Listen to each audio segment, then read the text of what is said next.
Hello, everybody. Welcome back to our latest market update. Today, we're looking at September 2025. Let's go ahead and jump right in, take a look at these numbers. A lot to go over today. So as always, we're looking at the 5-county area, including Wake, Durham, Johnston, Orange, and Chatham counties. First thing you'll notice is that new listings were up 11%. Again, this is year over year. So September of this year compared to September of 2024, up 11%. So we were at 3,075 listings hitting the market in this 5-county area in September. Year to date, we're up almost 14%. So this is a really good thing. This is a trend we want to see continue. We have plenty of bandwidth for more listings in our market. A lot of inbound migration here, a lot of pent up demand. So new listings coming on is something we definitely want to continue to see. More on that in just a little bit. But closed sales were also up 13.4% year over year. So this is also a really amazing number and a trend we need to see continue to kind of get us out of the rut that we've been in for the last 3 years, not just in our market, but countrywide. Up over 2,200 closed sales in September. So I'll give you some context on how that number stacks up historically here in just a minute. But year to date, we're up 2.5% on closed sales. So not a ton, but we are as a market looking better than we were in 2024. So it looks like historically we may look back and see 2024 was kind of the bottom. And then we began our slow ascent upward in terms of accumulating more closed transactions, which is going to be good for everybody. Median sales price in September was basically flat at 0.2%. At $450,000. Year to date, we're up just under 1%. Again, this is a number we want to see. I would love to see at the end of this year, a year-to-date number being at below 1%. More on that later, but if you've watched these videos over the last month, several months, or even a couple of years, I've talked about the fact that we need to see muted price gains. That's a way for us to prevent any kind of dramatic fall off in prices. So while some people want to see housing pricing come down, I'm not really in that camp. I want to see it stay mostly flat for a little while. So again, more on that in just a minute. List price to sell price, 98.5%. That's been pretty typical here this year. So there's some negotiating room out there. One data point that I'm adding this month that I think is really helpful, especially as we look at what is 2026 potentially going to look like, and that is total showing activity in this same 5-county area. And it was up in September 6.7% over September of last year. So we had almost 31,000 showings this month. And so we want to see this trend continue. This is something we will continue to monitor in the months ahead. But we want to see showing activity pick up. When that is dropping off, that's not a good sign for what the future pending and closed transactions are going to look like. But as we see showings go up, it makes sense. Interest rates have been steadily coming down. Prices are staying muted. That's a recipe for showing activity to go up because buyers are starting to get more excited. Now, we're naturally in a slower part of the year as we are in the fourth quarter, but showing activity is a really good indicator of what we have coming up ahead. So as we look at total inventory in September, it was up 34.7%. This is common. We started the year, I think in January, up around somewhere 22, 23%. Got as high as up over 50% jumps year over year. I think what you'll see as we get into 2026 is that while we still may see inventory growth and we want to see inventory growth, we won't have these really headline catching, eye-catching numbers like 30, 40, 50% increases. I would expect to see things more along the 10% range or somewhere in that neighborhood. That doesn't feel like such a dramatic change. But we do want to see inventory go up. We're at almost 7,800 homes on the market when they checked that in September. Look at September of 24, and it was just under 5,800. So obviously a big jump there, almost 2,000 more homes on the market in this 5-county area. But again, we have the bandwidth for that. We have the runway to handle more listings, especially as we start to see buyer activity ramp up, which should continue if we can keep interest rates going in the right direction and prices staying muted. And then our month supply of inventory. So this is how long would it take if no new listings came on the market? How long would it take for the buyer demand to sweep up that inventory? And that's 3.5 months. Most people would tell you that's a pretty balanced market. So not a bad number to have there. Last year we were at 2.9, but of course throughout this year we've seen inventory levels go up. So it makes sense that we would have a longer supply of inventory. Now, if you've been with us before, what I like to do is look back at what was the most recent kind of quote normal market. So pre-COVID market, what did it look like, to give us some context on where we are in our journey to get back to a quote normal market, whatever that may mean. So we're looking back at September of 2019. Now in September of 2019, the inventory was at 8609. And again, right now we're at 7686. So still short, about 900, about 900 listings short, 800 or so, 8 to 900 short on that inventory level. Anyone who was selling back in 2019 will tell you it felt like we did not have enough inventory, way more buyers than we had quality houses available for them. So not only are we short of where we were in 2019, but even when we get back to this level, that's still going to be short. We're still going to have the ability to eat up more inventory. So it's perfectly fine if we not only reach, but surpass this number in the years to come. That will be healthy for us, again, as we have such high inbound migration in this area. Month supply of inventory back then 3.2 months. Again, balanced market there. Median sales price was $292. And again, where are we today? We're at $450,000. So big jump there. But of course, we've had 6 years go by, so prices do go up over time. So let's look at what normal appreciation would have been. And I'm saying normal with quotation marks. But we have a really strong real estate market normally here in the Triangle. So let's assume 5.5% appreciation. If we had just seen that straight line 5.5% appreciation, then today prices would have been at about 402, 403. That's about 10% lower than where they are today, sitting here at 450. So think of this. If you were to go out to your buyers today, and if every home price came down 10%, would that trigger more buyer activity? And I think for most of you would say, well, of course, the answer is yes to that. That's 10% lower down payments they have to make. That's 10% lower on their mortgage payments. That goes a long way towards making housing more affordable. And so since we can't just magically tomorrow make everything come down 10%, if we look at this and say, well, if prices stay flat for the next 2 years, well, then this number will be 450. So if 2 years from now, we're coming back and looking at this market data and this number is 450 and our current median sales price is 450, what that means is that at that point in time, okay, September of 2027, then consumers would feel like that price makes more sense. It would fit into the affordability of the rest of the economy in a much more natural way.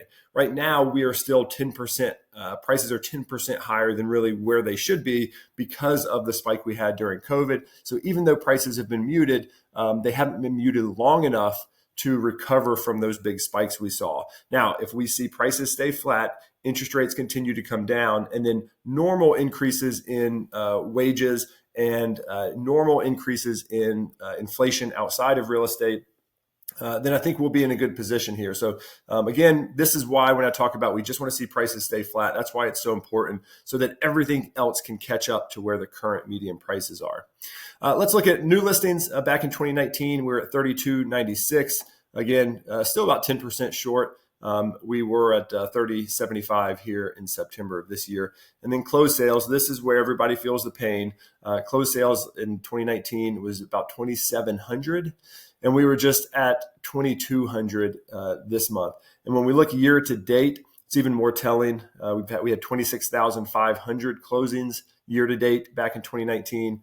This year, 20,500. So we're 30% short on the number of closings. And as you know, there are more people that live in these counties today than there were 6 years ago in 2019. So for there to be fewer transactions is just an indication of the pain that has been felt over the last several years. So this is the number we need to bridge. We need to get this transaction count up. But that starts with inventory going up, and that starts with housing affordability. So that is prices staying flat, interest rates continuing to come down. That's going to go a long way. So let's jump into some graphs and charts here to kind of just give you a visual of what's happening and give you some context as you're out there talking to consumers in the marketplace. I'm not going to spend any time on these slides. This is just basically a collection of data for me so that I can create the following charts for you. But this is looking at inventory levels in the various years, 2019, and then compared to last year and year to date this year. So let's look at this in a line chart format, just to give you kind of a visual. So it's not uncommon. In fact, it's typical that inventory levels will actually peak somewhere in here in this kind of April, May, June timeframe. That's most common historically. But when we look at 2024, which is this blue line here, we saw inventory levels continuing to climb through most of the year until we got to October. That's normal because we were trying to, our market is trying to get back to a normalized market. So we needed more inventory coming on the market. And that process began last year. And then of course has continued through this year. We saw what maybe could have been a peak in inventory in July as we saw it come down in August. But we've seen this little check back up here in September with more inventory. Hard to tell where it's going to go through the rest of the year, although likely it will follow this orange line, which represents 2019, which also, by the way, inventory peaked that year in September as well. So nothing odd here, no real big anomaly. Chances are the rest of the year we'll see this number come down. And then if we're lucky, we will see a similar trend next year to get back to at least 2019 inventory levels. So a pretty typical trend we're seeing this year. Now we're going to look at new listings coming on. And this is, again, new listings, whereas the previous slide here is total inventory levels. So this is point in time. New listings is an accumulation each month of the total people that are deciding to list and sell their house that year. So let's look at this in a comparison format. So the green represents 2025. And what you can see is that we started above 2024 and have stayed well above 2024 numbers all year. So this is great. Inventory levels going up, but new listings going up means that more people are deciding to sell their house, which creates the churn that we need to see in the market in order to see more closings. So we, of course, want to bridge this gap, but this is just a really good indication. This is a cumulative number here, not month over month or year over year, but this is a cumulative number throughout the year. So basically just showing you this is a very healthy line that we're seeing here. As we get into 2026, we will add that in, and with any luck, we will continue to see that number stay above even 2025 levels. So looking good here, no warning signs or concerns here. Now we want to look at closed sales, and we're going to look at this in two different ways. We're going to look month over month, and then we're going to look at a cumulative number as well. So let's take a look quickly. This is the monthly comparison.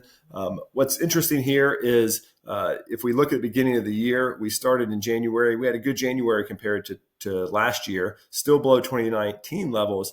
But then when it got to February, March, April, in those months, the closings were down and were trending down. And so that was a concerning metric for us, as if we go back and look real quick, we saw new listings were continuing to go up. So more houses coming on the market, okay?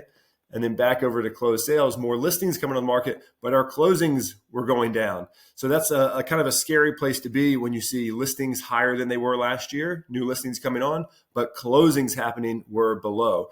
However, when we got to May, we saw the first year over year surpassing of 2025 from 2024. That trend continued. And as you can see here in September, we continued to outpace where we were in 2024. But an interesting way to look at it in this next slide is the cumulative data. So we were, again, if you look at the green line, we were below 2024 all the way until July.